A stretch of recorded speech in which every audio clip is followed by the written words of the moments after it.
Selamat pagi dan salam sejahtera untuk kita semua. Perkenalkan, nama saya Sari Siregar. Pada kesempatan kali ini, saya akan menjelaskan bagaimana cara menggunakan aplikasi Jamovi untuk menghitung ukuran pemusatan dan penyebaran data. Nah, saya share screen terlebih dahulu ya.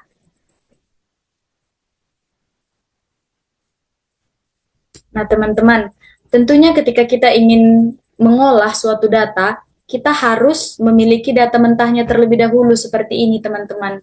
Nah, jadi data yang saya tampilkan ini merupakan data hasil riset yang saya lakukan bersama dengan teman sekelompok saya. Saya membuatnya ke dalam Excel supaya lebih memudahkan saya dalam memindahkannya ke aplikasi Jamovi.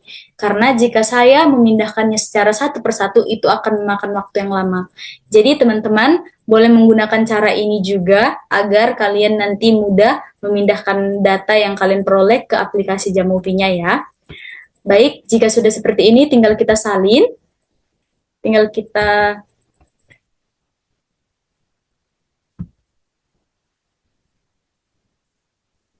klik kanan, lalu copy, lalu kita beralih ke Jamovi. Ya, seperti ini teman-teman, tampilan Jamovi. Kita tempel. Sudah langsung tertempel ya teman-teman, kita rapikan terlebih dahulu. Ya. Untuk data variabelnya ini boleh diganti menjadi nama siswa. Dan untuk yang ini boleh diganti menjadi nilai UTS. Baik. Nah, untuk melakukan analisis statistik deskriptif, kita mengklik yang exploration ya teman-teman, lalu klik deskriptif.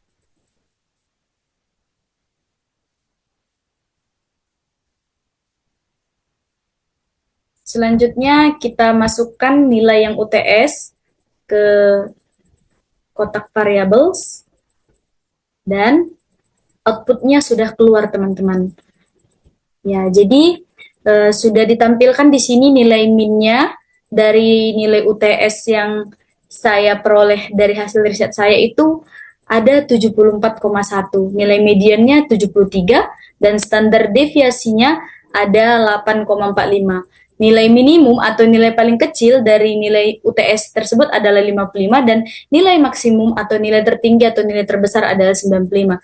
Nah, jika teman-teman ingin mencari nilai ukuran pemusatan dan penyebaran data yang lain seperti modus, teman-teman bisa mengklik fitur mode atau fitur zoom, atau ketika teman-teman ingin mencari variance, klik yang variance. Ketika teman-teman ingin mencari atau ingin mengetahui nilai dari rentang data yang teman-teman peroleh, boleh teman-teman klik fitur range. Atau ketika teman-teman ingin mengetahui nilai jangkauan interkuartil, teman-teman bisa mengklik fitur EQR. Nah, langsung keluar outputnya teman-teman seperti ini. Langsung tertera di sini berapa EQR-nya, berapa range-nya, berapa variance-nya, berapa modusnya, langsung tertera di sini ya teman-teman. Lalu jika teman-teman ingin mencari nilai persentilnya, klik yang ini teman-teman. Nah, nanti langsung muncul di sini dia teman-teman nilainya. Nah, ini nilai persentilnya teman-teman. Nah, jika teman-teman ingin mencari nilai lain seperti mungkin error of mean-nya, bisa klik yang ini.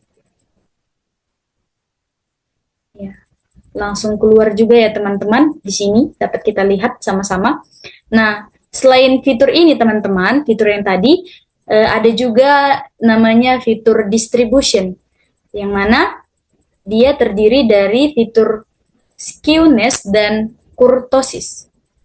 Nah, kedua fitur ini teman-teman digunakan untuk mengetahui apakah data yang kita dapat atau yang kita peroleh itu distribusinya normal atau tidak, begitu. Jadi data dapat dikatakan normal distribusinya bila nilai skewness dan nilai kurtosisnya itu tidak jauh dari angka 0, teman-teman. Nah, seperti data yang sudah saya tampilkan ini, nilainya tidak jauh dari 0 ya teman-teman. Dapat juga kita lihat bersama-sama, nilai kurtosisnya itu ada 0,435 dan skewness-nya dapat kita lihat sama-sama ini teman-teman, masih tidak jauh dari 0. Jadi dapat dikatakan data yang saya tampilkan ini distribusinya normal ya teman-teman, datanya normal. Nah, untuk mengecek dan juga untuk mengetahui apakah data dari teman-teman itu normal atau tidak, bisa juga diklik fitur Shapiro-Wilk, teman-teman. Nah, untuk mengetahui apakah data dari teman-teman dapat dikatakan normal atau tidak, kita bisa memperhatikan Shapiro-Wilk P-nya, teman-teman. Nah, jika Shapiro-Wilk P-nya itu berada di nilai 0,05, maka data dari teman-teman dapat dikatakan normal. Seperti data yang saya tampilkan ini teman-teman, nilainya adalah 0,528. Jadi dapat dikatakan data yang saya tampilkan atau data yang saya peroleh merupakan data yang distribusinya normal ya teman-teman. Nah, selain itu, teman-teman juga bisa menggunakan fitur QQ ini teman-teman, QQ plots. Ya, di sini akan ditampilkan seperti ini outputnya. Nah, jika titik-titik ini teman-teman mendekati garis ini, maka data teman-teman itu merupakan data yang normal. Jadi semakin jauh dia semakin tidak normal datanya teman-teman. Nah, ada juga jika teman-teman ingin mencari nilai box plots teman-teman, klik yang ini teman-teman. Nah, kita klik.